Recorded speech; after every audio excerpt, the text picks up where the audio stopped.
像这种小猫咪，你还会给个小心心吗？ Giây phút em gặp anh là em biết em si tình tình tình tình tan tan tình con tình mình tình tan tan ta tình.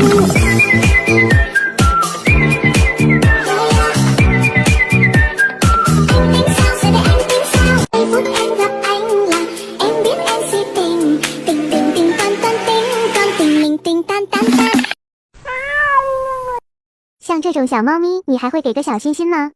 Giây phút em gặp anh là em biết em si tình tình tình tình tan tan tình con tình mình tình tan tan ta tình.